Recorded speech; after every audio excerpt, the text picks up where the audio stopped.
have some interesting ideas about a startup or about some innovative idea that you would like to implement. I'm sure, you know, there's going to be a lot of you out there. So over these last 2 days of the weekend, when you have interacted with experts and researchers, we thought, why not, you know, on day 2, get, you know, after the weekend that you have spent exploring research opportunities, get you an individual who is going to tell you exactly how to explore the various research opportunities and startups in the space, in the ecosystem of AIML. So who better than Professor Ramesh Loganathan from IIIT to speak to you about it? Professor Ramesh Loganathan is a leading faculty at IIIT Hyderabad. Before switching to academics, he has served as an IT professional for more than 2 decades, mainly in the areas of research and development, that is technology, products, and innovation leadership. At IIIT, he looks into co-innovations and is involved in research areas of software engineering, entrepreneurship, and innovation. An accomplished technologist with over 20 years of product engineering and R&D leadership experience, he regularly speaks at tech workshops and seminars across the country. Recently, he co-authored a book on SOA approach to integration that was published by Pact Publishers. Congratulations on that, Professor. He's also a member of several standard expert groups, including the J2EE 1.3, that is extremely active in the space of product and startup circles. Professor, the field is all yours. Thank you, Surabhi. So good afternoon, students. So let me just share my screen. So just a quick check, my screen is visible, right? Yes, Professor. Okay, thank you, Surabhi. So good afternoon, and I hope this is a Sunday evening. All of you must have taken time off of other things that you might have planned for the Sunday. So I hope to make the next 40 to 50 minutes worth your time. So what I'm going to do is, like, I'm going to talk about different research areas at IIIT. But include the areas through the work that's happening there. Not so much to describe what that research entails or what kind of technologies are at play in the research. Not so much about the research itself, but what kind of solutions can come out of that research. So I will just touch upon different research areas and also touch upon some of the startups that we have in different aspects of AI. While I'm going to talk about AI mostly, but I think the same thing applies for other technologies as well. So that's going to be my talk. Let me quickly start by the whole machine learning is something that you probably have heard in the last few days. So I'm not going to go too much into the machine learning itself, but then learning is very integral to human beings, right? When you talk about learning, we learn very, very naturally. And like, I mean, we think school is hard or college is hard. Can you imagine how easily a child learns a language? Child learns standing, walking, cycling, and like these are things nobody can tell how to learn cycling. We just have to let the child know. Child has to figure out like what they need to do to kind of keep the balance, and they will definitely lose balance and fall a few times, several times before they kind of subconsciously learn what not to do to fall. Right? So learning from mistakes is a very key part of learning, and learning itself is at the core of artificial intelligence these days. Machine learning, which is a type of AI. Learning itself is a key part of AI these days. So now, Professor Loganathan, yes. I sort of hate to interrupt you, but some of our audiences are saying that if you could please check your audio, because there's sort of a resound that we are getting.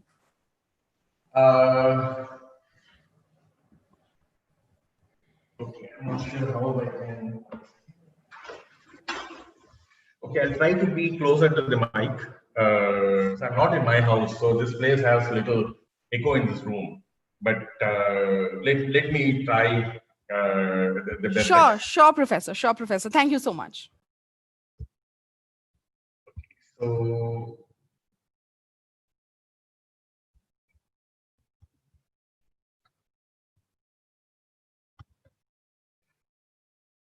Okay. So the IIIT is primarily a research university. and started by the government in 1998. It's now 22 years. We just recently celebrated our completion of 22 years earlier in September. And so we were organized with the institution was university, organized as a set of research centers and for different areas of computer science. The institute is focused on information technology, so primarily computer science and electronics. So we have the computer science research centers focused on different areas of computer science. We have the electronics related centers and a few application based centers. There are application areas. So we believe research that matters is a focus for us. We would like to create solutions out of research, and one way to kind of enable that creation of solutions is to have centers, domain research centers for the application areas. Like we have a center on agriculture, we have a center on building sciences, on computational natural sciences, like geographical information system. So these are all application areas of computer science, and so we have those centers as well. All these centers are essentially focused on research, and we offer courses as well as part of our BTech and MS Research program. There are different subjects or courses being offered by various centers, and so research is at the core. We are one of the largest research groups for AI in the country. For many of the areas of AI, we rank among the top 5, 4, 5 research groups in the country. A lot of research comes out. And so let's look at some of these areas and just to get a sense of what are these areas and what happens in each of these areas. So cameras is something we all know. I mean, a lot can happen through a camera. Now, computer vision, right? Computational imaging is a big area. So we have a center called a center called Computer Vision and Imaging Technologies, Research Center for Computer Vision and Imaging Technologies, CVIT. It's a leading research group for computer vision. A lot of work happens in different aspects of computer vision. Now, medical imaging is a big area of work that we do. A lot of work happens around medical imaging. Like for instance, like one of our professors who's currently our Dean of Academics, her area of work is completely around the eye. From an image of the eye, there are different diseases that can be recognized. A lot of it is preventive. Like they say, more than 60-70% of the blindness that happens in India is completely avoidable. Like diabetic retinopathy is one reason for blindness. There are a few other types of blindness, all about just diagnosis at the right time.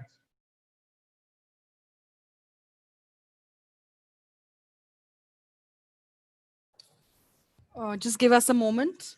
Looks like we can't hear Professor. Give us a moment, guys. We'll try and fix this technical glitch.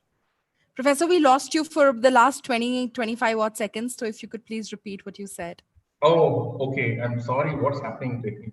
No problem. We understand technical glitches are extremely normal. So if you could just repeat the last 20 odd seconds, Professor. So we'll do. Let me see if I can just change my internet also.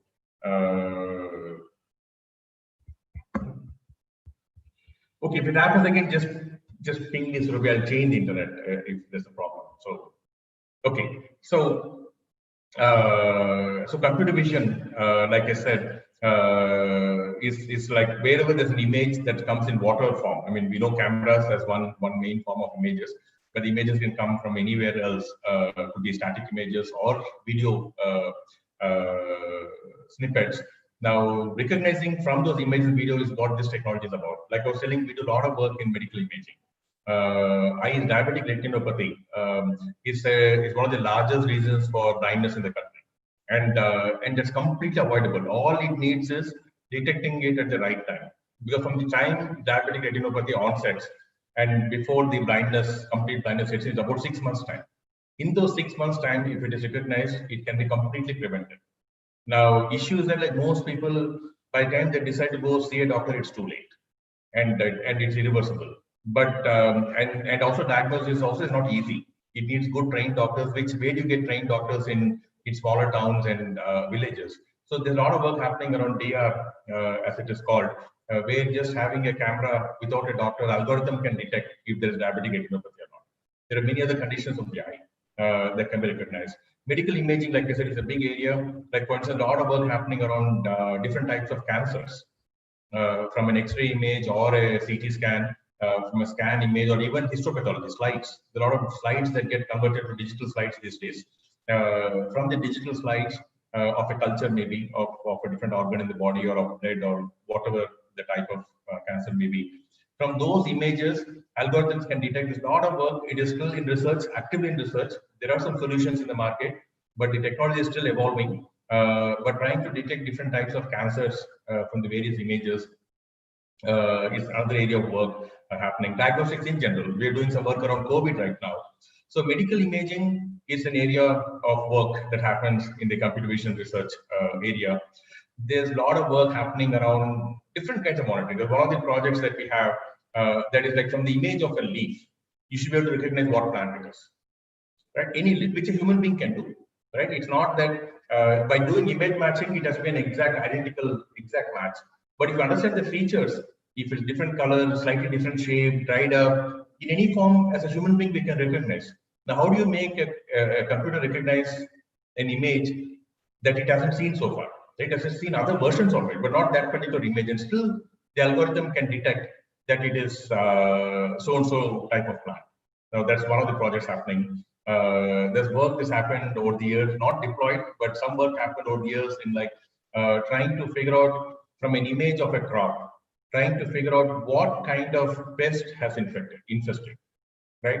Like which a good agricultural scientist can figure out. Just by looking at it, can say, look, this is so-and-so type of pest. So this is what you need to do, intervention to treat it. Now, can you make an algorithm detect it? So that is another work happening. There's a lot of work happening around autonomous vehicles. So autonomous vehicles is an area where we do both in our computer vision research center as well as the robotics research center. In both these research centers, we do a lot of work around autonomous driving, autonomous solutions. Autonomous driving is one part of it, but different types of autonomous solutions. We do a lot of work around autonomous navigation and control, which needs a lot of, I mean, there are different types of images that come. There are cameras on a vehicle that's looking at the surroundings. There are lidars, which are laser-based kind of distance detection. It gets an image with distance markings, and you need that to make a decision. Just because there is a vehicle or a human being in front of the vehicle doesn't mean you'll stop. You have to understand how far it is and then make a determination. Maybe it's far enough, you just slow down. If it's really close, you have to abruptly brake and stop. Now, so the distance is very important in any autonomous navigation solutions. So the different types of sensors on the vehicle, it's not just a simple camera. And the algorithm uses all of those to determine if what action to take, whether to brake or whatever the case may be. So the other types of solutions, like for instance, some of the work that we've done is around road monitoring, road conditions monitoring. Now, so where just a camera mounted on a vehicle and the vehicle drives on the road and looking at the road can, looking at the images, can identify if there is waterlogging on the road, if there are potholes, if it is damaged road, if it needs repair work. So it can identify different types of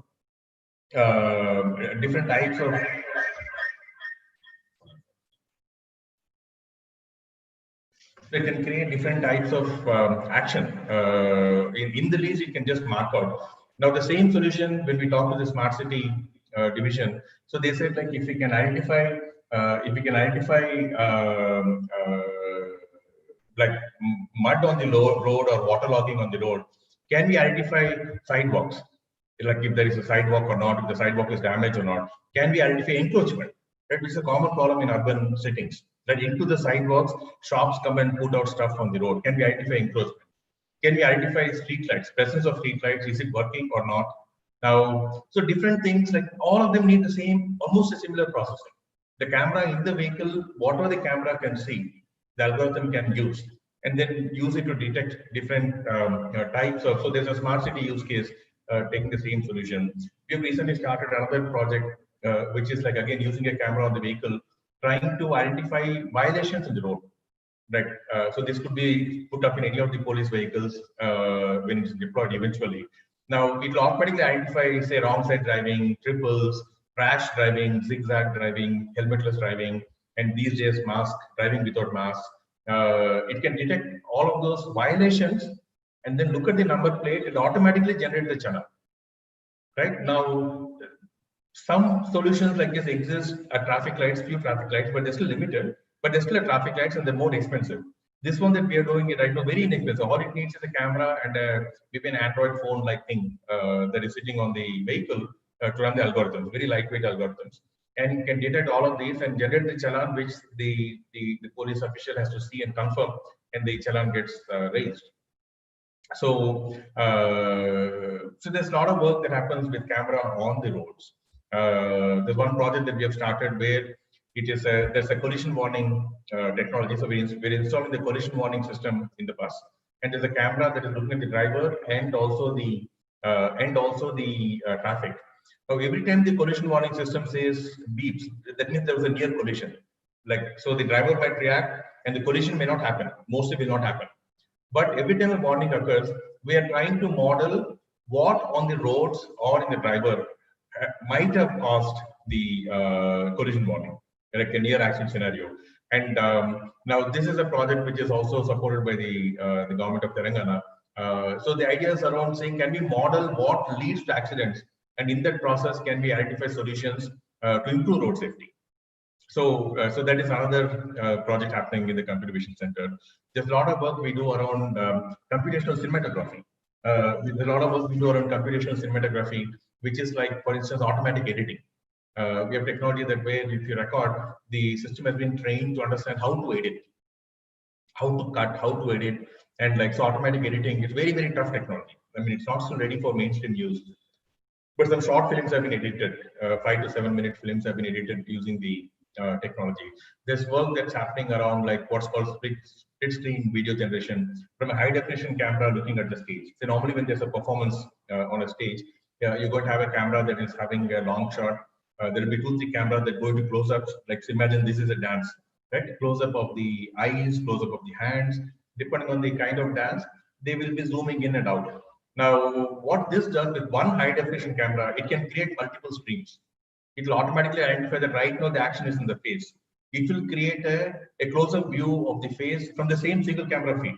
It will automatically generate the feed of the face. If the current action is in the fingers, it will generate a close-up of the fingers.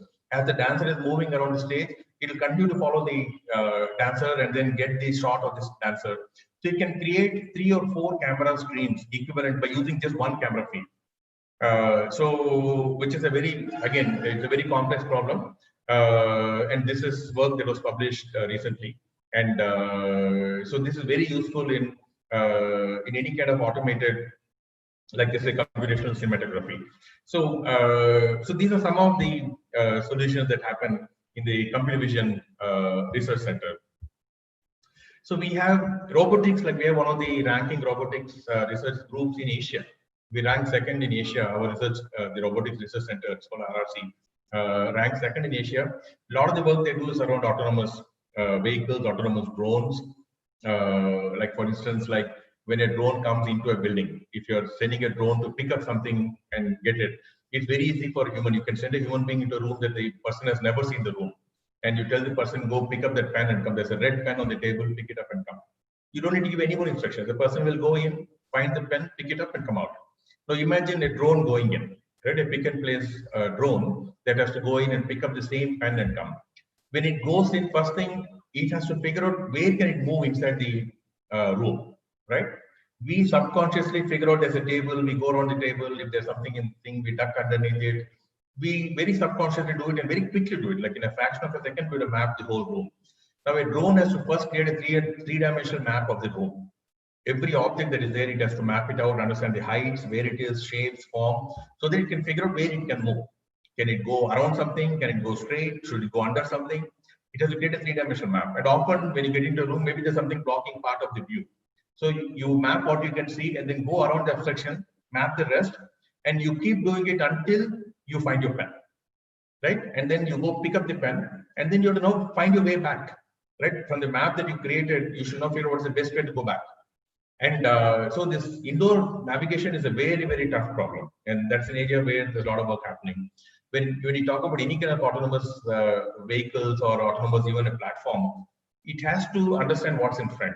And like, it's not just about cars. Recognizing vehicles and people is very important. and obstructions. But also recognizing things like small objects on the road. It could be a small animal, it could be something on the road. Even that is important. A nail can puncture like a vehicle tire. So you basically, again, like when we drive on the road, all this happens very, very subconsciously. The first time we saw a nail, we might have ran over it, we might have driven over it. But then when you got a puncture, then you know that even a nail can cause a puncture. Then you're more watchful even for small things. That's one of the work that happens. So there is like it's a lot of work happening around just understanding traffic and understanding navigation, which is a big part of autonomous solutions.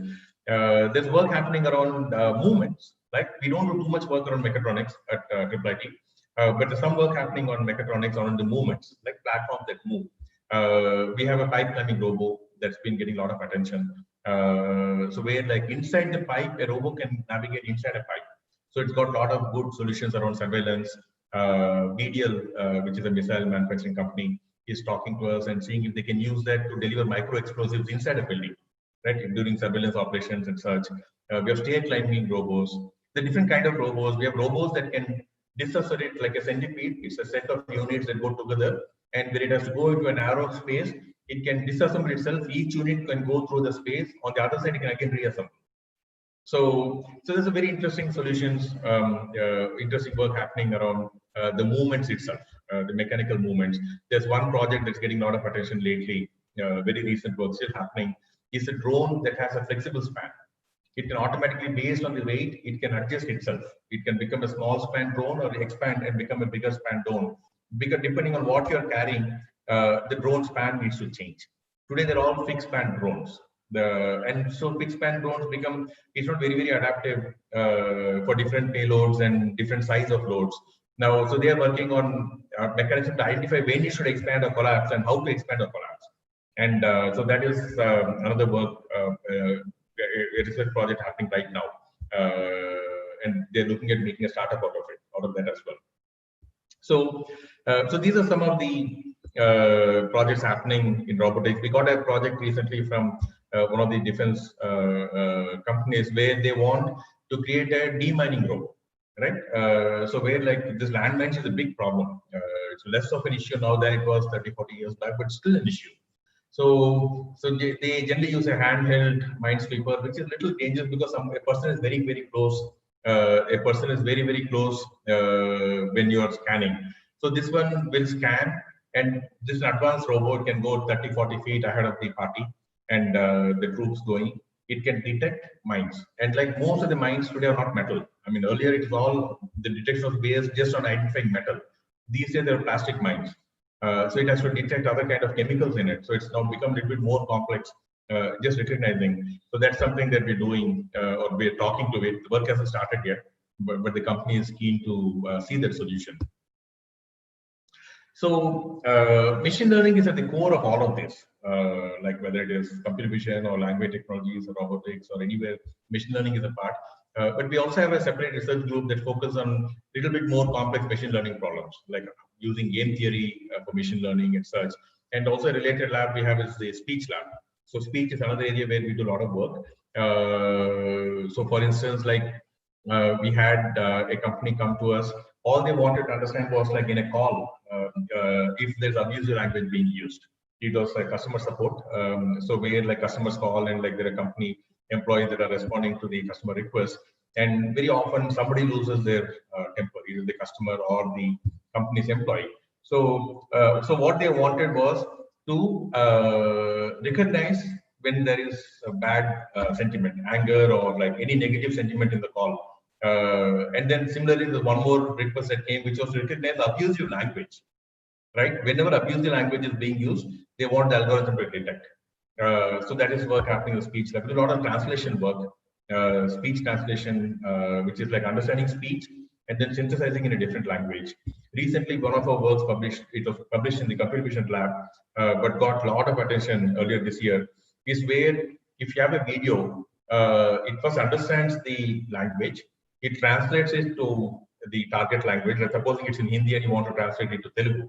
It will understand the language spoken and then translate the language to Telugu, synthesize it in the same person's voice. and synthesize it in a way that it syncs with the lip movement. Now, when you hear the translated video with the speech in the new language, you will feel as though the same person talking. Like PM Modi's talk in Hindi can now be translated to Telugu, and when you hear PM Modi's voice in Telugu synchronized with the lip movements. So this is a combination of speech and computer vision. So it's a very, again, a very complex research problem there in terms of identifying when you hear what kind of sounds, how does the lip move?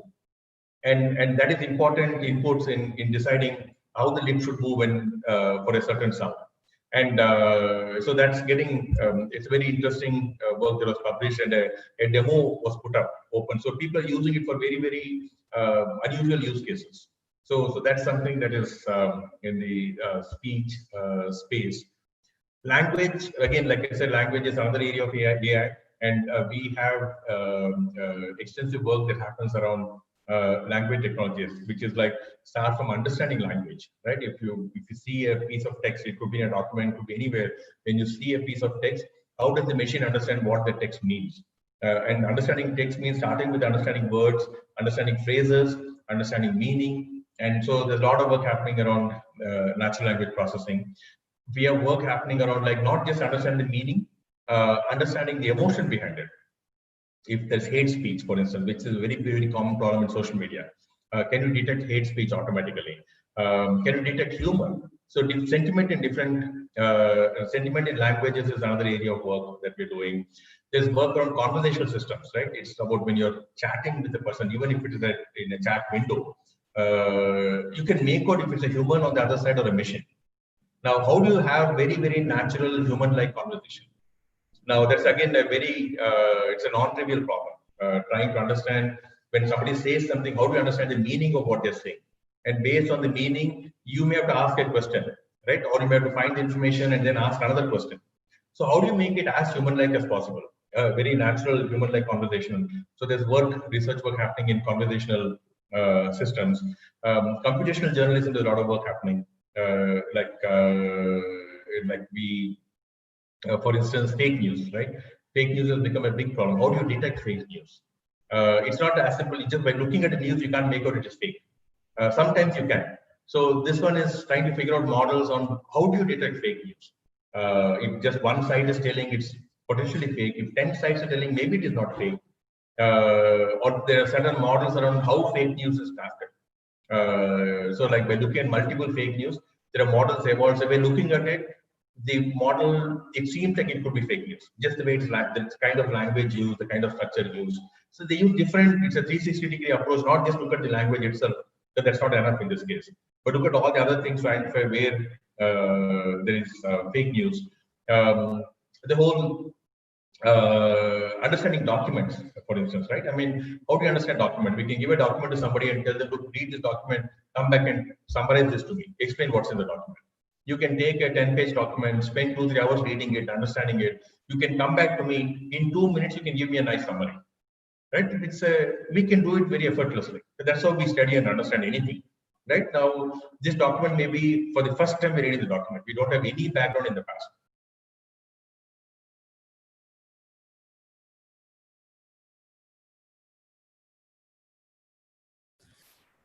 Looks like, guys, give us a minute. We can't hear the professor. We're trying to figure out what happened. Sorry, what happened? Professor, we heard you till the time you said that, the machine can come back and summarize everything for you in 2 minutes. That's one of the projects that's been worked on. Post that, we couldn't hear you. Okay, about 30 seconds. Okay. Yeah. So, a human being can do this very effortlessly, right? Read a document and come and present a summary. Human beings can do it very, very effortlessly almost. We don't even know how we are doing it. It's just we read a few times, if not once, we understand, we can summarize. Now, making a machine do it is not easy at all. Very, very hard problem. And so there's a lot of work happening around document summarization and also like extracting some information that you're looking for in a document, right? It's not search, right? Semantically, like you're looking for something. I will just say, like, can you tell me, like, maybe the document is about insurance policies.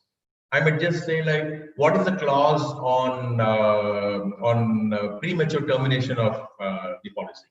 And this is simple English. right? Now, premature termination of policy may not occur anywhere in the words in the document. But when you do a semantic search, you will find where the most relevant information is that's answering your question, right? You first understand what you're asking, understand the intent, understand the meaning, go find different parts of the document which may be referring to that. In those parts, find which has the most closest relevance to what you're asking and answer. It's very, again, like human beings can do it easily. When you read the document, you know, like, okay, this is the answer. But a machine to do it, so trying to semantically find information in document or find answers from documents is another area of work. Question answering systems, like, I mean, like when you look at a document, can you find out what all questions can come up looking at the document, right? QA systems, right? It comes in knowledge systems and in support systems. You want to know what all questions can come up, potentially come up from that document that you can answer from the document. So that's used in customer support. So that's again, Q&A systems is another area of work. So language is a very rich area. And again, all of this can happen in multiple languages, right? Most of the work is done in English because world over, that's one of the most common languages. But in our Triple IT, we do a lot of work on Indian languages. We do work on English as well, but a lot of work on Indian languages. Language translation, machine translation is another big area, right? Translating from one language to another language. So language related work is another area of research at Triple IT. So these are just a glimpses. There are many more areas. I mean, look at even AI. We have a data sciences center that does a lot of work on trying to look at AI algorithms and models around data, structured data. Data could be coming from databases, could be transaction data, sales data, could be any kind of data. And how do you make sense out of data? Recently, we got a query from income tax department. So when they go on raids, they get a lot of bank statements. So they wanted, and across different banks, they wanted to have a system where looking at bank transactions across banks, can we find patterns? Money came into one bank, from this bank was transferred to another bank, from that bank was transferred to 6 other accounts. So such activities, but across bank, not just a single bank statement.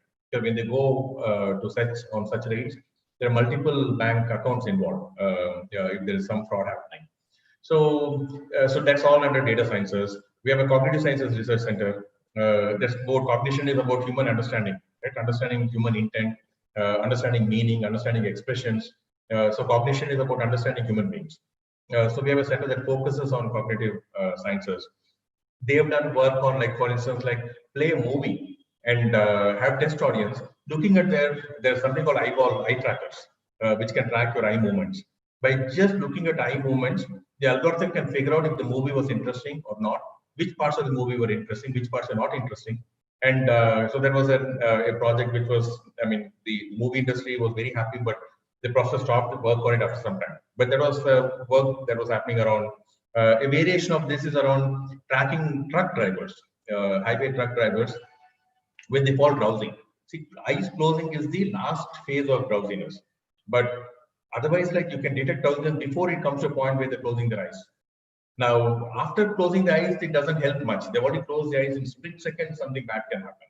If you can detect, yes, they're losing their attention, like with the drowsiness before they close their eyes is where you can actually intervene and prevent something bad happening, an accident happening. So this was work using eye trackers to detect drowsiness before the eyelids close. That also happened in cognitive sciences lab.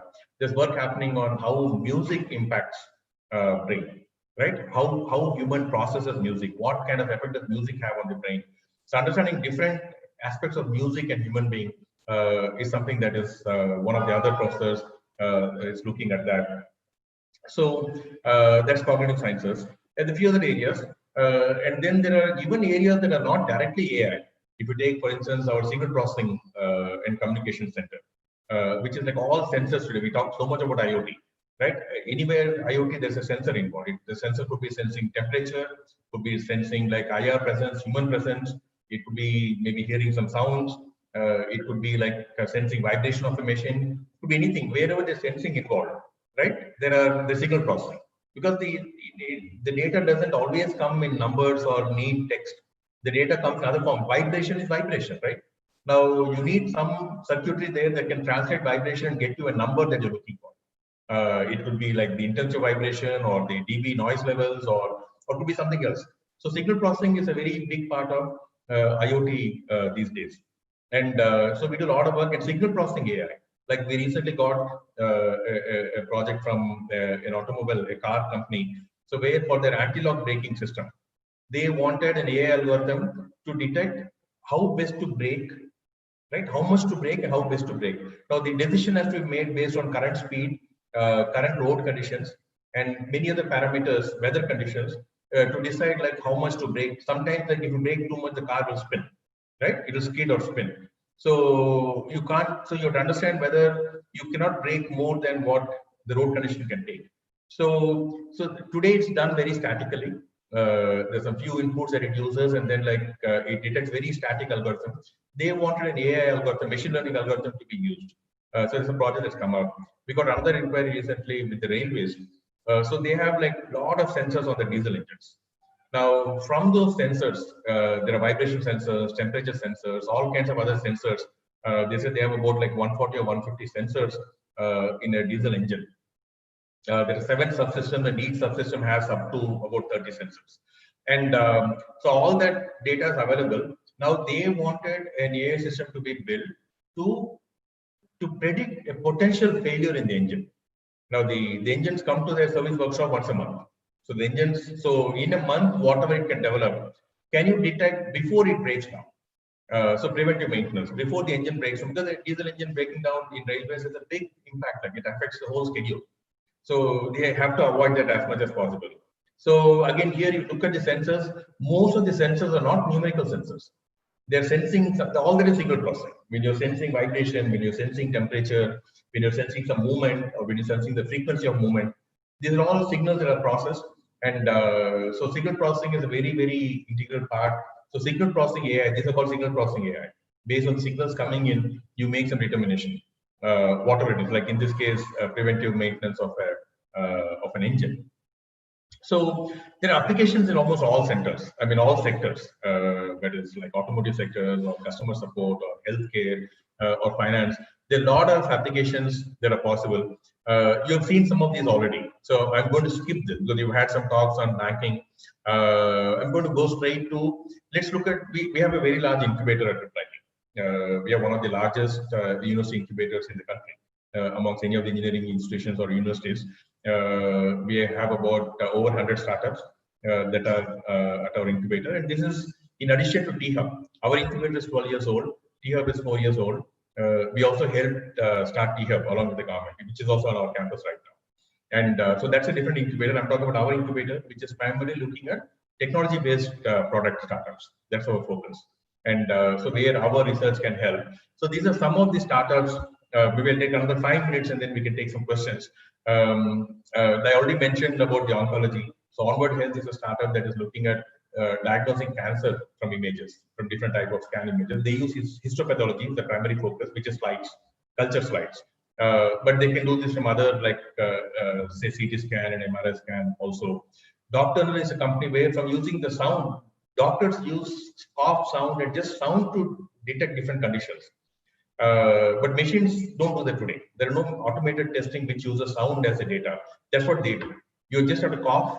From the sound of the cough, the algorithm figures out what could be wrong. They start off with TB. It was more meant for TB screening because TB is still a completely avoidable problem in the country that takes a lot of toll. A lot of people suffer badly from TB just because it was not diagnosed quickly enough.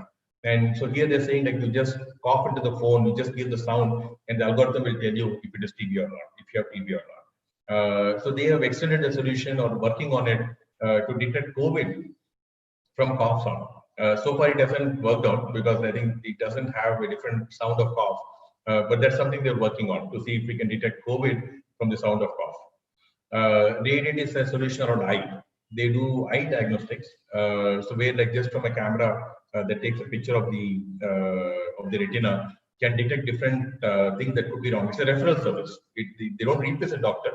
Where there is no doctor, this algorithm can be a referral. It can identify something is wrong and then say like you have to go visit a doctor. And when you go visit a doctor, the image will tell what was noticed automatically, and the doctor can give advice. Or it's for remote medicine. So where like a doctor is sitting somewhere else, the patient is sitting at the machine. That image help algorithm will help a doctor sitting remotely to diagnose and then prescribe what should be done. So we have like solution startups that are working in the customer servicing space, creating chatbots, right? I mean, automatically chatbot is a process to create a chatbot. Now, one startup said like you give past human transactions, right? When you have a customer service agent that has interacted with customers over a normal chat, could be WhatsApp or any other chat, just give the transcripts of those transactions. The algorithm will understand what kind of exchange is happening and will automatically create a chatbot. Now, so that is one startup. There's another startup that helps create answers, like find from previous transactions. You ask a question, you try to find the answers. So that's another company that does that. We have a company that startup that you take a picture of a question, like if you're studying, like say school math, you take a picture of a question and then the app will tell you how to solve it. So just from picture, right? And app will understand what the question is. It's mostly for problems like physics or math, where there are problems.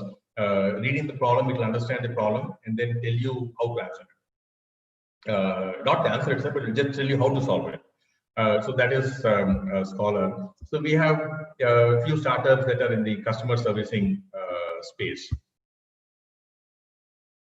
So, like I said, speech and text are very important parts. Today, a lot of solutions are possible. It is still, a lot of the work is still in research, active research.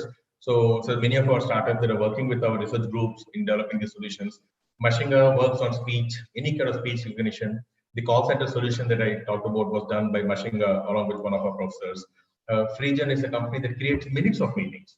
You just have to put a microphone on the table and have your meeting. At the end of it, it creates minutes of the meeting. Very non-trivial technology, not easy. The accuracy is still not very high, but that's what they are doing. Subtle.ai helps querying documents. Take a natural document, a large document, and load it into the system. You can ask any question like you will ask an expert in simple English language. It will find the answer from the documents and show the section of the document which has the answer for the question you're asking. InStory looks at evaluating if you write a story, it will tell you if the story is good or not, right? An algorithm figuring out if a story is good, right? Meaning like if people read it, they will like it. Now that was their product. They've got a good use case in advertising. So where when they write their copy for an ad, which is script for an ad, whether it is newspaper ad or a video ad, however the ad is, once they write the script, they feed it into the system, and the system will tell on different emotions how that particular script connects with the users or will connect with users. So they've got some good traction in the advertising space. So cyber physical systems is another, so where it is machines and AI, right? So we have Indiebots is a startup that has a solar panels cleaning robot. X Machines is a robotic vehicle platform. There in the agri space, the demining robot is mentioning, we're going to be working with X Machines to create that robot. Alter is a smart helmet, so it can detect a crash and then automatically notify like the closest hospital or police station or your family. So it's a crash smart helmet with accident detection as primary thing, but there are a lot of other secondary capabilities. Thanos is a drone company that works in agri use cases, different agri. It can spray pesticides.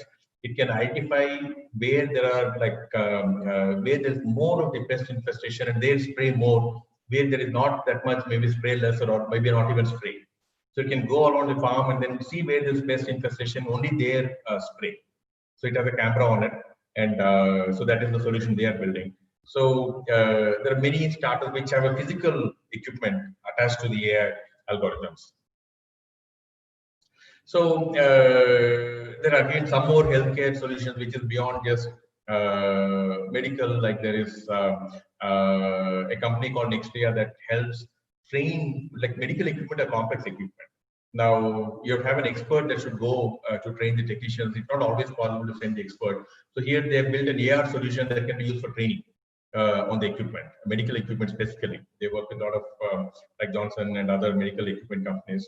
So Nano Health is a wellness company trying to prevent diseases from happening. So that is Nano Health. So there are again few more startups in the healthcare space. So just to conclude, like IIID, we are trying to create different layers of enablement where startup research can be taken into the markets. So these are some of the activities that we do in terms of our incubator already talked about. We have a product labs that will help create products out of research, product startups out of research. Companies are setting up centers of excellence where companies are looking at a set of solutions. So that's another way of translating research into the markets, where a company is coming and setting up a COE. So these are different ways of taking research into the market. So that's just a glimpse of what we do at Replytech. Just to get you a sense, I covered only like the AI-related research centers, which is about 40% of the institute. There are other 60% other centers as well. Just to get you a glimpse of what happens in research labs. Yes, we publish papers, our faculty publishes papers, goes to conferences, delivers talks. There are PhD and master's theses that get done. They graduate. All that happens. That is the academic part of the research. We need all of those anyway. But most of our research does have practical use as well. Almost all of our research has some use that's possible. Just that taking research into markets is not easy, and that's what we've been trying. So with that, I conclude the talk. We can take maybe a few comments or questions, Surabhi. Yes, thank you, Professor Ramesh. It was. I mean, I was pretty awestruck personally by the plethora of work that has been done in the space of AI. I mean, you name it, and there is something radically interesting happening in that field. Wow.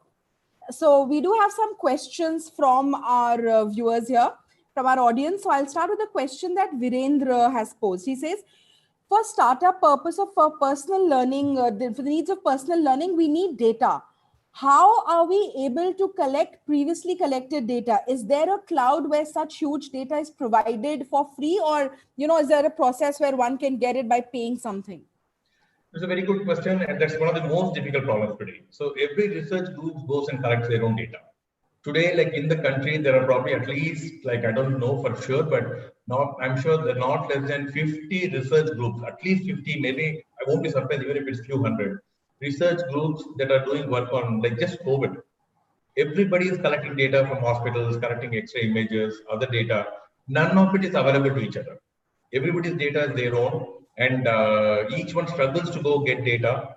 So we have a big project that we have started recently. So where we are trying to create public data sets. It's a government initiative, and both center and state. We are trying to create data in the medical space. We are creating one of the first public data sets for COVID in India. Not published yet. The work is still happening. We're getting data from Gandhi Hospital, and it's being put up. So data, there are, unfortunately, in India, there are not good data sources. But anybody is trying, there may be data from somewhere in the world.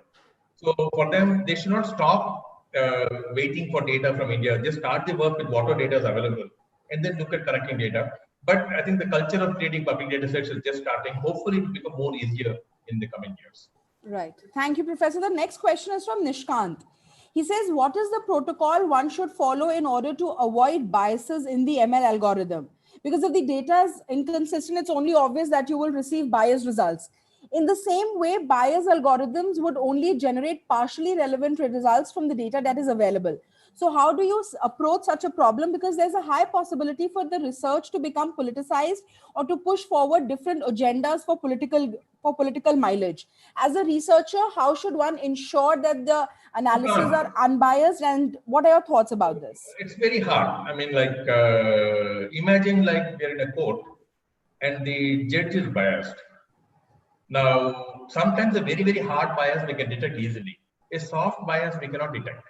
But imagine both sides have a reasonably strong case, but judge has a bias, and because the bias has tilted the judgment towards one side. So you won't detect it. It's very hard to detect soft biases. Hard biases are easy to detect. So same thing with this. I mean, research group can make an effort to identify the hard biases. Soft biases may not be easy. So all you can do is like make sure the data is as broad as possible.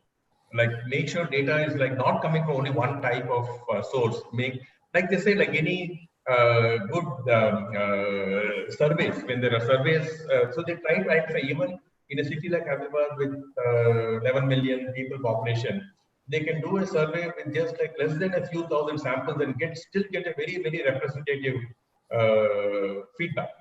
Now, the way they do it is like they understand the city, they understand the demographics, and like they identify a way to collect the data. So research groups have to do a little bit of that work, make sure the data is coming from all the right sources and as diverse set of sources as possible. One way to solve it is get lots of data. Right. And but yeah, there are no easy solution. Right. All right. The next question is from Revu. So first of all, he starts by thanking you for a really eye-opening session, and then he says his doubt is that when websites ask us to provide prove that we are human beings, by selecting pictures of cars, usually in a 3x3 grid sort of a format, what sort of a data are we unknowingly feeding to the AI, or if so, should it be compensated? It's okay. I mean, like you're picking some images, like it's up to you. You don't have to pick. So if somebody has gone to and accepted to pick the images, they know what they're doing. So I don't think you should worry too much about being compensated for such small activities. But yes, data is the new oil. Anybody collecting data can do a lot with it. So if you're concerned, don't give the data, even if it's something as simple as picking something from few pictures. Right. Because like when Facebook launched, that whole thing about like how was I 20 years back and now, then and now images. That whole thing was data for their aging algorithms. Right. Now, and that's a very complex problem. Human beings can recognize very easily. You look at a person and you have an old picture of the person, you make out that both people are the same. Give the picture is 10, 20, 30 years old. Now, but how do you make an algorithm? It needs a lot of this data to be able to figure out how features change with age. And that's one of the areas of work at Replicate. So we know the problem very well. So you were thinking it's a fun thing, put my image from 10 years back and now. But in that process, Facebook was getting data. Now, I think it's okay. I see data, anybody can abuse data. I think we make a call. I don't think we should worry too much about it. I mean, so long as nothing very personal, it's okay. I mean, you do it, it's okay. You don't do it, it's okay. Nobody forced anybody to go and put an image of then and now. Right. But people did. All right, thank you, Professor. The next question is from Yamini. She says, when cognitive science analysis examples, cognitive science analysis examples you gave, that help to automatically detect what, if the driver is sleepy, how are you alerting the driver so that the mishap may be prevented? She thinks that something like this can also be extremely useful in online training, because often we find our students are not responsive. No, yeah, absolutely. It can be for online training, but for online training, like you don't need, say, drowsiness is the last problem. In online training, attention is a bigger problem. For that, just looking at where the person is looking is enough, right? I mean, like, Right. are your eyes being distracted? Are you looking away? Are you looking down? So the eyeball tracking is much finer. So drowsiness is a very subtle thing. When a truck driver is not going to look away at the other side, the truck driver always looks ahead only. So there, looking at how the face is moving is not enough. There, they need to look at the eyes. That is drowsiness. In the online education use case, it is more distraction. Now, so drowsiness, so there are I mean, when we look at somebody, look at their eyes, we can make out, hey, are you feeling sleepy? I'm sure all of us have asked somebody or the other at some point. And we're not asking them to close their eyes. We can recognize that they're sleepy even if they didn't close their eyes. Now, how did we do that? That's exactly what the eyeball tracking algorithm will do. It understands what happens before as you're falling asleep. The eyeball movements change. So there are patterns that happen, which is what we subconsciously recognize when we ask somebody, "Are you sleepy?" So that's what this algorithm will do. Right. So we do have a few more questions, Professor. So I'm going to continue asking. So Aditya here has a question. Aditya says, how can we participate in the research that's happening at a premier institute like IIIT Hyderabad, and when they are not a student of such a university? I mean, we take a lot of interns. All you have to tell us is like you are super enthusiastic, and if somebody comes and tells look, I'm crazy about computer vision, you should show us that you are actually crazy, not just tell.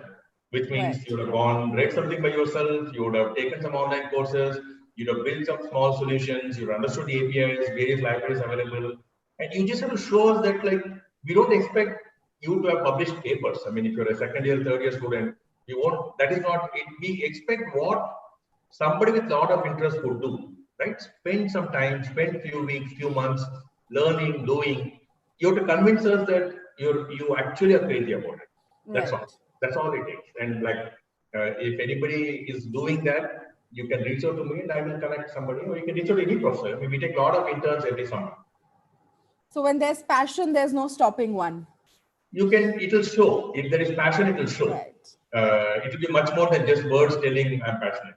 That Right. The work is going to actions will speak for show. itself. Actions Actions are will louder show. than words, something we always say. So the Yes. next question is from Jasbir, Professor. He says, do we have any open platforms if someone wants to add their ideas on bots or robo feature improvements for solutions? No, who wants ideas? Ideas come easy. If you have an idea, build it. To water is Right. possible, prototype it. I mean, nobody wants ideas. If you have an idea, you build something and then show what you built. That's what everybody wants to see. Right. The next question we have is from Rajdeep. He says, how does one ensure security of an AI-based startup? There's a high chance of data leakage. So how to prevent it, and how does one ensure maximum security? There's no different from data anywhere. I mean, like, it's okay. That's a needless worry. That's the last thing to worry about. The data Right. is going to be in a server, and you're going to use it for training and other purposes. It's not in a public system. I don't think there's any worry of losing data. Because training data, the actual data that you got is training data. That will never be, even if your solution is a web-based solution. That data is never going to sit on that server. Right. It's going to be on some backend system which was used for training. Right? So you shouldn't worry about it. And there are good ways of securing data today. It's a very, very well solved problem. Right. So Bijay asks us, how do you put or implement all the algorithm in a device? For example, we have to collect a data of traffic in a certain area. How do we fit a program avoiding some parallel or similar data and bogus or invalid data? I mean, this is not some arbitrary system where anybody can go give data. Like if the traffic police is running it like it's coming only from traffic cameras. I can't take the camera in my house and give it to the traffic police. So data is controlled. There's no bogus data. I mean, when you build any system, you know where the data is coming from. So Right. it's not easy. Like in the traffic police system, data cannot come from anywhere else other than their own the cameras that they have. No other camera can give data to traffic police because this is running in the traffic police control room. They're physically wired the cameras, so Right. it's not easy for somebody to go give bogus data. Those are all. Don't worry about those problems. It's not. There are unlikely scenarios, and then again, there are simple solutions to prevent it. Right. So I'm Professor, two more questions. So I'm asking you the penultimate question right now. So Savita first starts by saying that's a very insightful session. And then she asks, how can an undergraduate junior apply for a research opportunity at the IIIT lab? And what are the prerequisites? The only prerequisite is like a clear demonstration of passion. That's all. When you come and tell us you're interested, you show us why you're interested. What have you done with that interest? That's the most important thing. If that is there, we will take. Great. And the last question we're taking for the day is from Harshita. She asks, so is there any project that is being worked on, or is there any scope of a project where AI can be used to stop cyber attacks? There's a startup, there are many, I mean, I'm sure there are many more like it, but there's one of our startups which uses AI to understand network threats. Today, most antivirus software uses signature to understand that there's an attack. Their solution is like they find anomalies in your network operations. Like it could be sudden change in CPU, sudden change in memory, sudden change in network activity. They model what is the normal. And whenever there's a change, they get suspicious. There's a few things to look for. They can detect an attack of a new virus, which antivirus softwares cannot, because they need the virus signatures. Their software can detect. So they're using machine learning AI for preventing cyber attacks. Right. All right, Professor. I mean, I don't think we can thank you enough for what you have brought to the table today. Thank you so much. So I'm launching a poll for everybody. We would really, it would be really nice if you can answer the question and tell us. And on behalf of Team Talent Sprint and on behalf of all the audience, Professor Ramesh Loganathan, big thank you for being here today, for taking out time on a Sunday evening for all of us and telling us about the huge amount of work that is happening in this ecosystem. And that, you think of an idea and you know that there are experts, researchers out there who are already working on it. However, that does not mean that we still can't work on it because, well, the sky is the limit, like they say. So big thank you and a huge shout out to our audience who've been great audience over the last 2 days. This is the 8th session that you guys have attended. But remember, we've only reached the mid mark yet. This is just the 25th over. If you watched, your 50 over matches, or if you're watching the IPL right now, just the 10 overs have been over. Next weekend, another exciting set of 8 sessions. So remember to log in at 10 a.m. on 3rd of October. And from us at Team Talent Sprint, a big thank you to the audience and Professor Loganathan. Thank you so much, all of you. Have a fun Sunday evening. Bye-bye. Sure, Stay sure. home, stay safe. Thank you so much, Surabhi, and all the kids, all the best in anything and everything you do. All the best. Thank Just you like so I much. said, be passionate. Anything you do, just do it with full heart. Do things that you like doing, do more of it. You will enjoy life. All the best. Thank you. Thank you so much. Bye-bye, everybody. Stay home, Bye-bye. stay safe.